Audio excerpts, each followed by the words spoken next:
Olá pessoal, sejam todos bem-vindos. Esse é o videocast do Projeto Vozes, um projeto que potencializa a voz de atores envolvidos em questões sociais.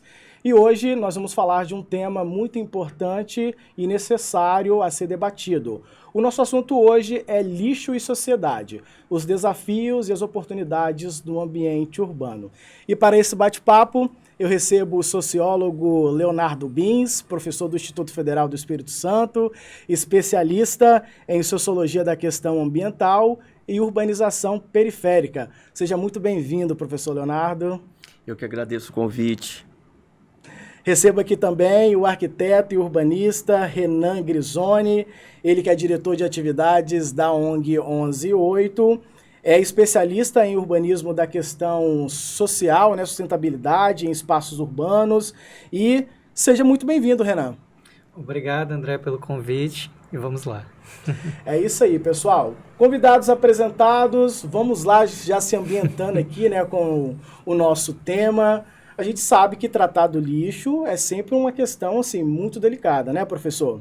E o lixo ele é um dos principais pontos, né, da relação entre a sociedade e o meio ambiente. A gente sabe que, à medida que os centros urbanos eles vão crescendo, essa produção de resíduos ela acompanha esse ritmo acelerado. E para a gente já começar dentro da nossa primeira pergunta, professor, né, referenciando para o senhor, a gente tem um dado, né, do IBGE, né, o Instituto Brasileiro, né, de Geografia, que aponta que mais de 87% da população brasileira vivem em áreas urbanas. E aqui na nossa região sudeste, a gente tem um número que ultrapassa os 94%. Ou seja, a gente vive, né, dentro de uma região que tem uma grande massa demográfica. E aí a nossa pergunta é o seguinte: o quanto que essa concentração ela está diretamente ligada ao aumento da produção de lixo?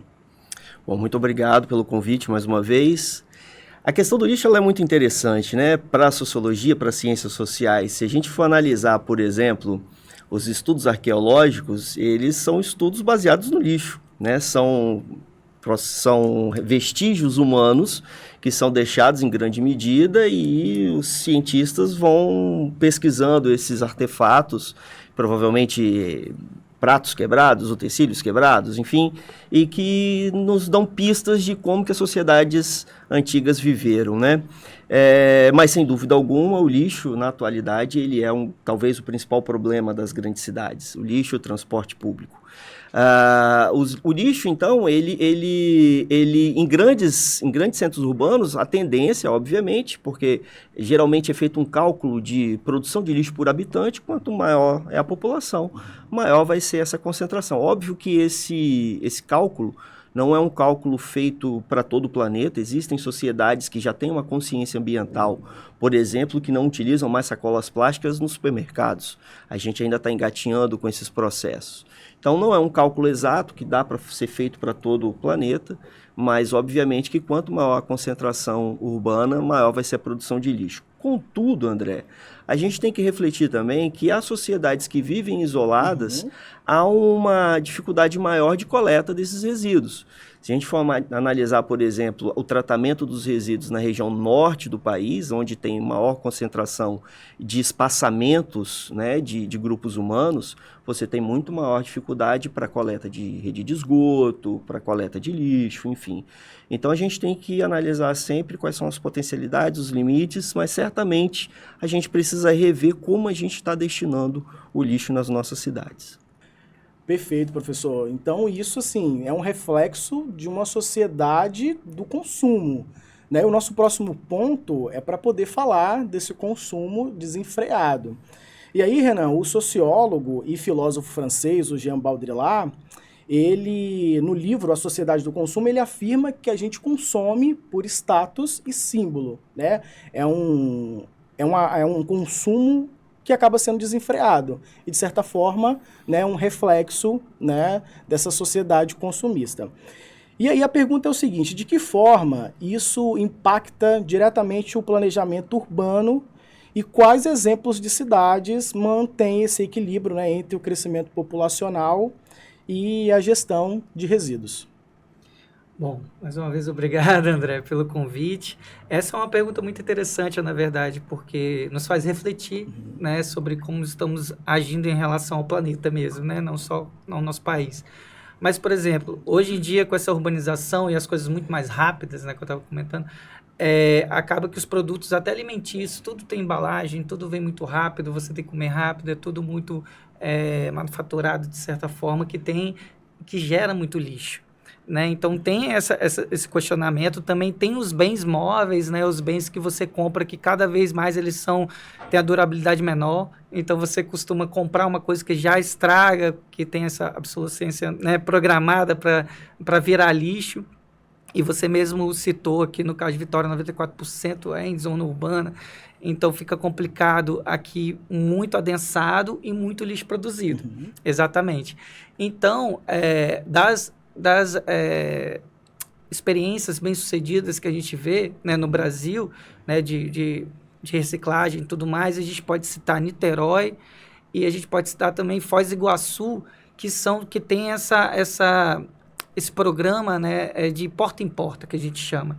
Então, uma das grandes soluções para a gestão pública e também outros entes, né, que queiram ajudar nessa estruturação é fazer essa aproximação com a sociedade, essa aproximação com a comunidade, porque a gente tem essa cultura, né, da não reciclagem ainda no país, né, até também por abundância de recursos que tem nesse país, né, então a gente tem que fazer essa aproximação, né? Isso eu falo a gente, gestão pública e todo mundo, né? Todos, tanto privado quanto público, né? Fazer essa aproximação, né, dos moradores, né, das cidades para tentar fazer essa mudança cultural e também aplicar algumas leis, né, de reciclagem. É muito importante isso, né? Trazer as leis que elas possam ser aplicadas e fazer essa conscientização porta em porta, né? Então, a proximidade é uma grande saída.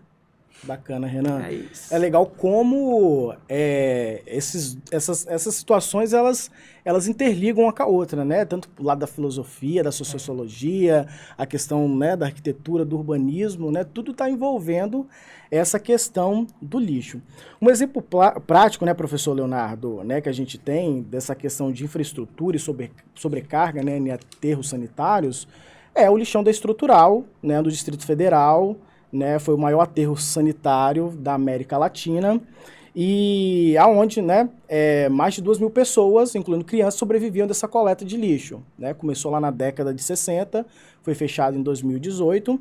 E aí a pergunta para o senhor é a seguinte: como que o senhor relaciona esse crescimento urbano, né, a essa realidade de desigualdade social igual ao lixão da Estrutural? E aí depois eu quero que o senhor traga algum exemplo aqui da Grande Vitória, se tiver. Ah, muito bem, muito bem. Exemplos aqui na Grande Vitória que não faltam, né? Então, se a gente for analisar a história do Espírito Santo, a história da Grande Vitória, a virada da década de 1960 para 1970 marca uma guinada, uma industrialização muito, muito robusta da região, com as grandes plantas industriais, seguidas do segundo Plano Nacional de Desenvolvimento, ainda na época da ditadura militar, e que a cidade, a região da Grande Vitória, ela cresce muito.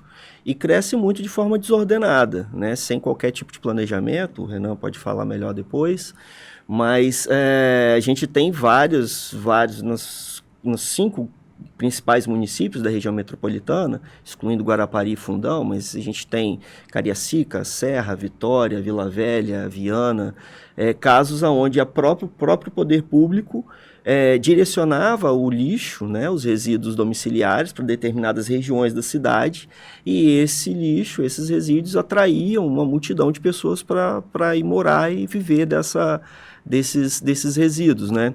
E a gente tem uma questão bastante interessante, que eu acho que merece uma reflexão, que é a qualificação do lixo. Então, no século XX, a gente passa por uma transformação radical. Se alguém fizer uma visita ao Museu Solomon Jardim, que fica ali em Jucutuquara, por exemplo, que é uma casa belíssima, enfim, vai demonstrar o que era o lixo no início do século passado, final do século XIX, início do século passado, né? Não tinha plástico. Né? Então, com os polímeros, décadas de 1930, 40, a expansão dos polímeros, o lixo ele passa a ter uma outra qualificação, a produção dos resíduos, né, humanos passa a ter uma outra qualificação e uma série de outros problemas, né, que a gente enfrenta hoje, que são os microplásticos, enfim. Mas Vitória tem muitas histórias, né, de ocupações, de famílias vivendo a partir do lixo. São Pedro tem um clássico documentário, O Lugar de Toda Pobreza, mas enfim, os outros municípios a gente teria exemplos. E é um processo, né, que vai desencadeando, né, outros fatores. O senhor citou a questão de São Pedro, né? Hoje é um espaço bem desenvolvido aqui dentro da Grande Vitória e que surgiu a partir do lixo. Renan, antes da gente, né, acrescentar a sua fala dentro desse ponto, né, a gente vai falar um pouquinho dessa desigualdade, né? Eu vou citar um outro sociólogo aqui, que é o Pierre Bourdieu, que ele explica que essa desigualdade ela é cultural e simbólica, e não apenas só econômica, né? É também, né, cultural e simbólica. E eu queria saber, né, no seu ponto de vista, como essa desigualdade se manifesta e como a ONG 118 ela atua nessas comunidades. É muito simbólica mesmo. O maior símbolo que eu acho que a gente pode trazer é como é que eu diz? A mobilidade dentro de uma comunidade, que aqui a gente tem muitos morros, né? Muito difícil a mobilidade. Então, a gente já vê que essa dificuldade, por exemplo, de levar o lixo até o local ideal, que nem é o ideal, né? De descarte, que a prefeitura vem buscar e tal, já é uma coisa culturalmente, anteriormente, que essa coleta de lixo veio até há pouco tempo, né? Como serviço público, né? Para a comunidade. Então, esse símbolo de que eu posso jogar, né? O fora é o maior símbolo para mim. Assim, o fora é fora, não é na minha casa. Então, o fora não é meu. Mas esse símbolo, que eu acho que é o maior, assim, você entender o fora como sendo seu, né, da comunidade, que tudo é pertencente a você. Então, a pessoa não entende que o jogar fora para ser recolhido e tal é lá no ponto ideal. O fora é onde não é na minha casa. Eu acho que esse símbolo é o maior. E a gente sempre fala na comunidade, a gente tenta, até como uma ação da 118, que não existe fora. A gente está tudo no mesmo planeta, é a mesma casa. Então, fora esse símbolo, né, que é bem forte, tem aquele símbolo de dentro da casa. A gente vê, quando a gente vai na comunidade e entra na casa, a casa pode estar sem reboco, na lajota por fora, mas dentro tem cerâmica, tem a melhor TV, tem tudo. Então, existe esse símbolo que dentro da minha casa é meu e que tem um de melhor. Então, esse simbolismo que é cultural mesmo, tem que ser trazido, né, exatamente da gente terceirizar esse problema do fora. Esse problema não é meu, ou é só da gestão pública, ou é de quem tem que cuidar, que não é meu cuidado. A gente tem que mudar um pouco. A gente tem que cobrar mesmo da gestão pública, que é também o papel da 118, mas a gente tem que também trazer, de certa forma, essa conscientização de que o problema é de todos.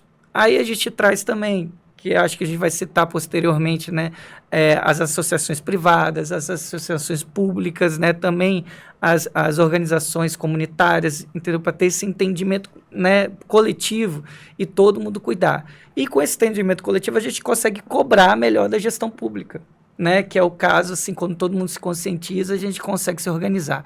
Então, quando você falou do que é muito simbólico, que a gente consegue ver, essa conscientização de que realmente não existe o fora, tudo é nossa casa.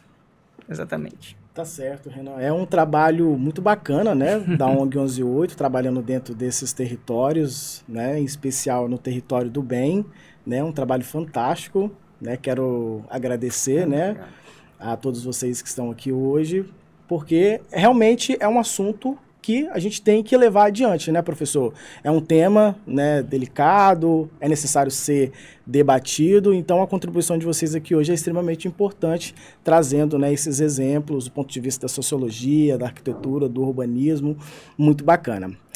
E bom, você que está chegando agora, esse é o projeto Vozes, com um videocast, um projeto que potencializa a voz de atores envolvidos em questões sociais. A nossa conversa hoje é relacionada sobre lixo e sociedade, os desafios e as oportunidades no ambiente urbano. E na nossa conversa eu recebo aqui o professor Leonardo Bis, ele que é sociólogo, também tem o Renan Grisoni, arquiteto, urbanista, e juntos estamos aqui nesse bate-papo extremamente importante. E para a gente poder continuar, pessoal, a nossa conversa, o nosso próximo ponto é falar dos impactos social, né? E aí eu vou direcionar para você, Renan, esse ponto, porque a gente tem um documentário, né? Inclusive um documentário ao qual vocês dois participaram, que é o Vozes do Território, né? Do canal comunitário BA Cultural, que destaca, né, esses projetos de inclusão produtiva, né, dentro das periferias e essa parceria, né, esse envolvimento de diversos atores. Aí a gente tem as ONGs, né, o terceiro setor público, privado e a própria comunidade.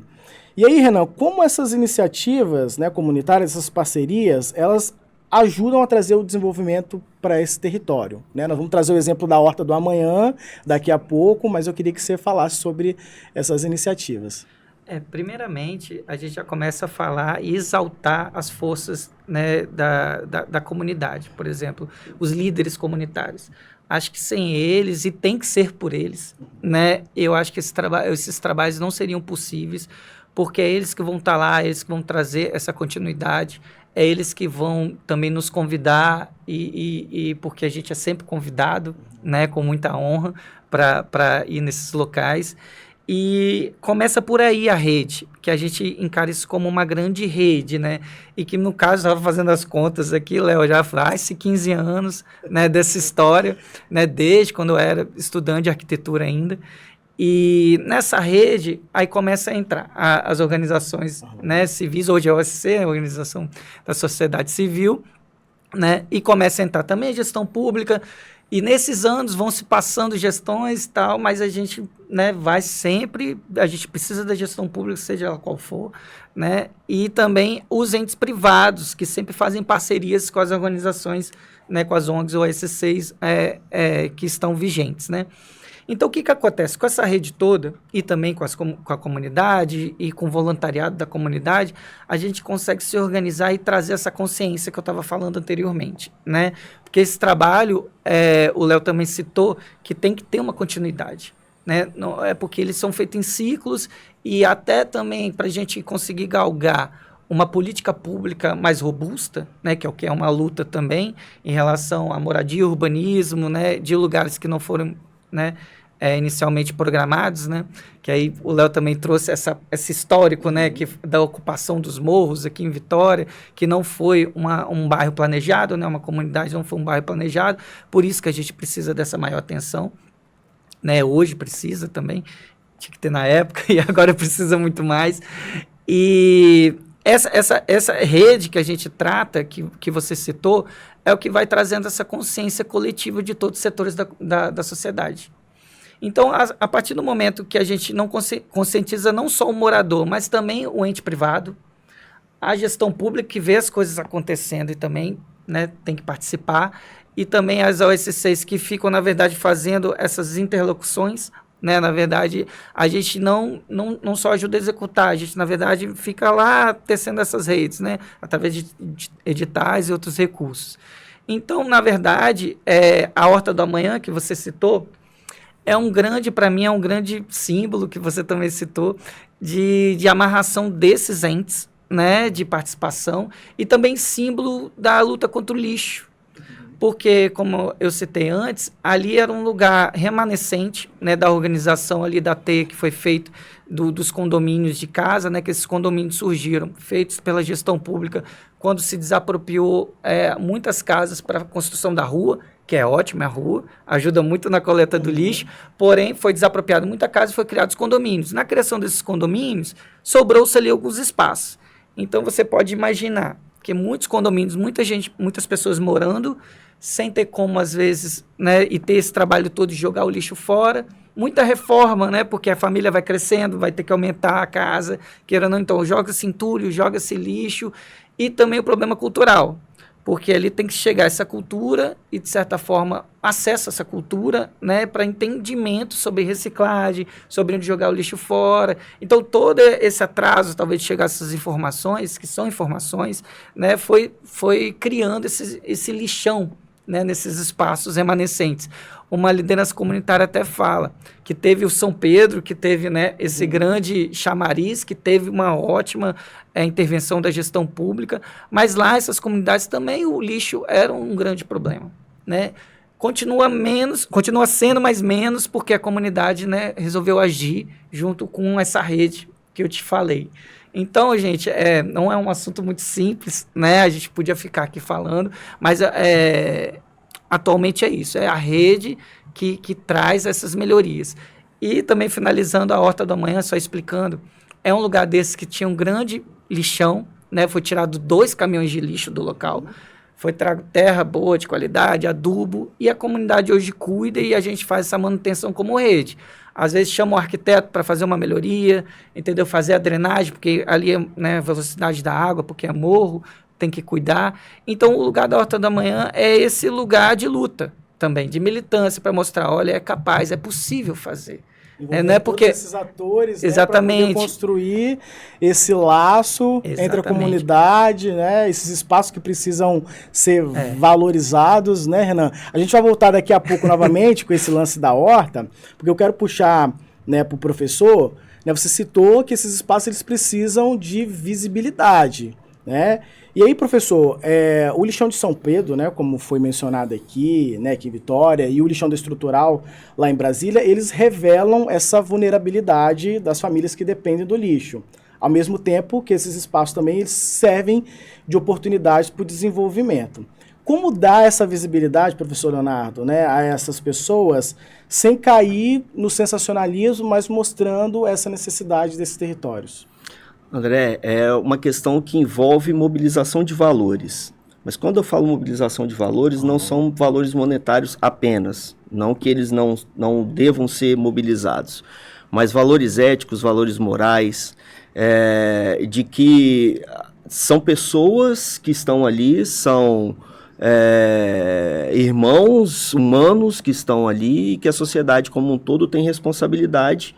Porque primeiro que está produzindo, né, esses resíduos, e aí mais uma vez a questão do plástico, então, que é um drama na nossa sociedade hoje, e que precisa ser feito algo. Então, assim, algumas experiências já foram feitas, inclusive em Vitória, né, a própria transformação do que era o lixão de São Pedro, todo o processo de urbanização que o Renan já falou, né, então teve um forte investimento público, teve inclusive forças religiosas, como o Papa João Paulo II, quando esteve aqui, enfim. Então teve uma grande mobilização de valores, e esses valores, não só os valores monetários, mas os valores éticos, morais, fizeram com que aquela comunidade hoje nada se pareça com o que era no passado. E o que se fez com esses trabalhadores? Foi criada, então, uma usina.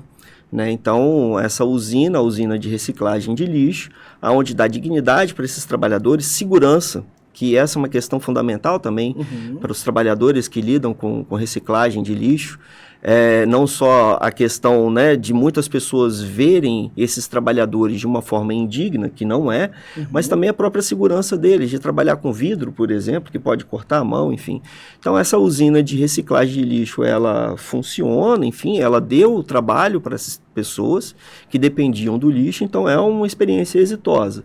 Há várias experiências no Brasil e no mundo parecidas com essa. Eu estava recentemente lendo uma reportagem sobre uma cidade alemã, não vou saber falar o nome, mas que hoje eles reduziram a zero. Então, todo o lixo produzido pela comunidade, ele é reciclado, ele é reusado, enfim. Então, os valores dessa comunidade já enxergam o lixo não como algo ruim, algo, enfim, penoso, algo indigno para aqueles trabalhadores que com esse material trabalham, mas como um material como qualquer outro. Então, há uma necessidade, como o Renan falou, não é algo pontual, de pouco adianta campanhas pontuais, isso tem que ser um trabalho de sensibilização constante para mudar os valores éticos e morais da sociedade, para enxergar os trabalhadores, dar condições de segurança e que também envolvam valores monetários, porque as pessoas precisam sobreviver. Bacana, professor. Muito legal essa contribuição, né? Isso traz, né, um informativo de dados, né?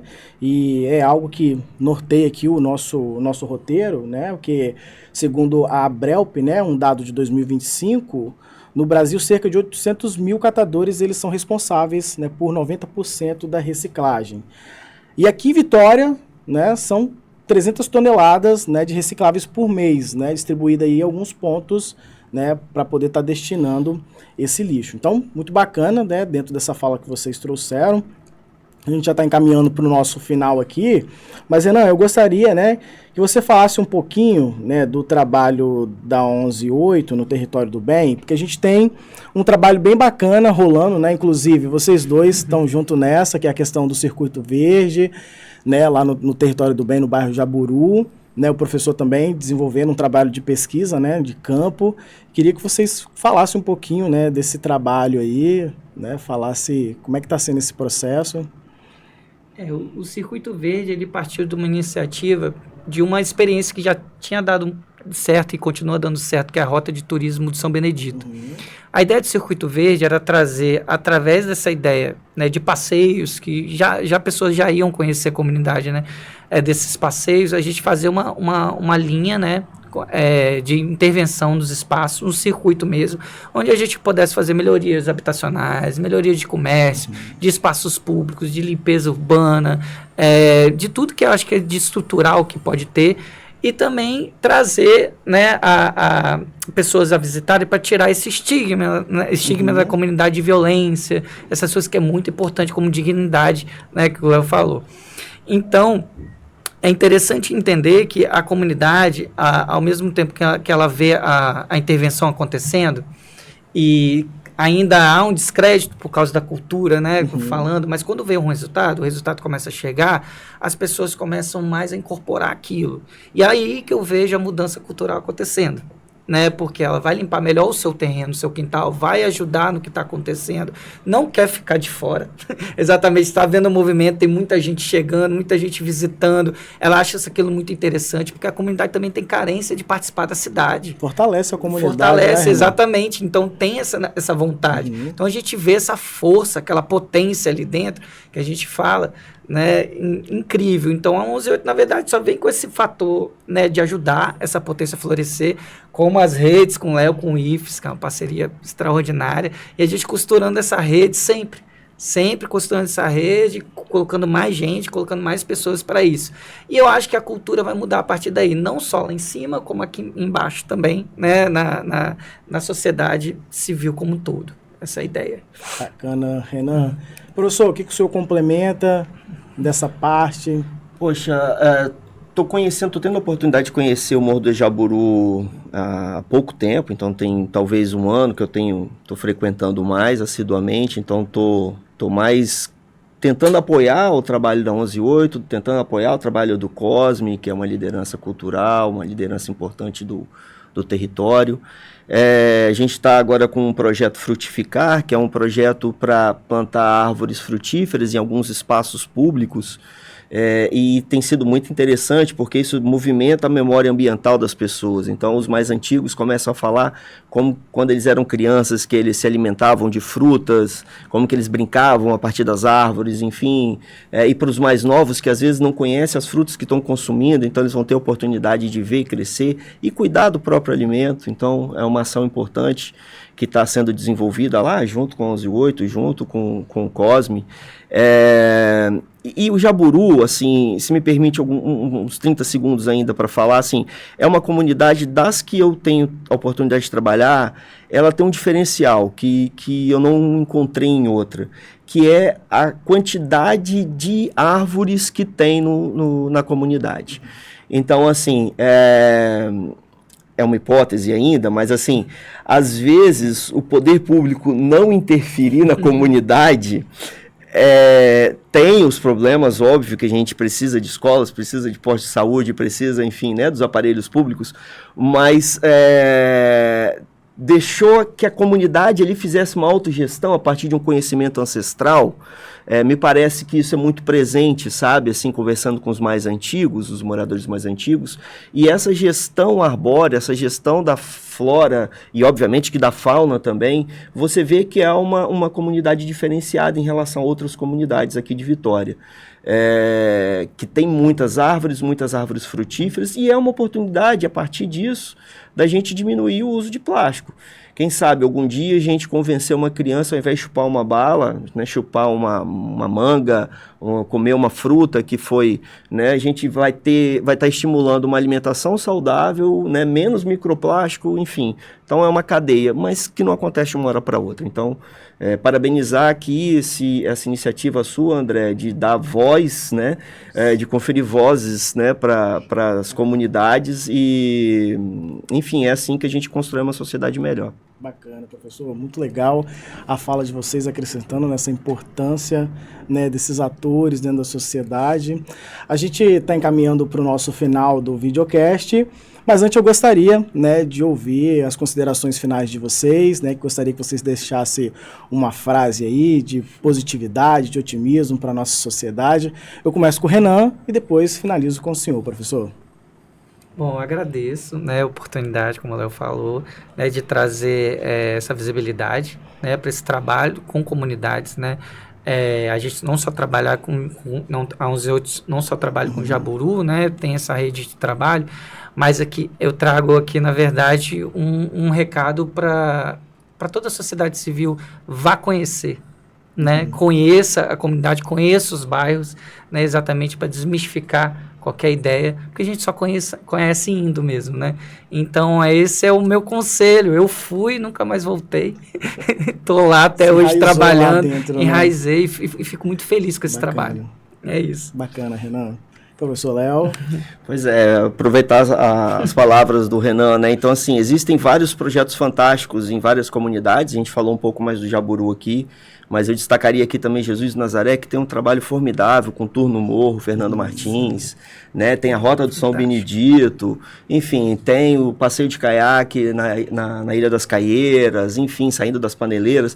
Tem tanta coisa legal nas periferias, assim, para conhecer, e isso que o Renan falou, muitas vezes as pessoas que não conhecem, elas têm um preconceito muito grande de conhecer, e isso só pode ser rompido a partir do momento que as pessoas vão nesses espaços. E outra sociedade é possível. A gente já teve a oportunidade, enquanto espécie humana, de construir várias outras formas, e é possível construir outras formas possíveis, melhores do que a atual. Bacana, bom demais. Quero agradecer muito a presença de vocês dois aqui nesse bate-papo tão enriquecedor, né, tão produtivo, em nome da nossa equipe, né, o nosso muito obrigado. Nós estamos encaminhando aqui para o final do nosso videocast. Esse é mais um episódio, né, do Projeto Vozes, esse projeto coordenado pelos professores Felipe Dalorto, Lara Rosado, Valmir Matiasi e William de Oliveira. E comigo na equipe estão os alunos Daniel de Mendonça, Davi Leônidas, Emanuele Gobi e Vitor Almeida.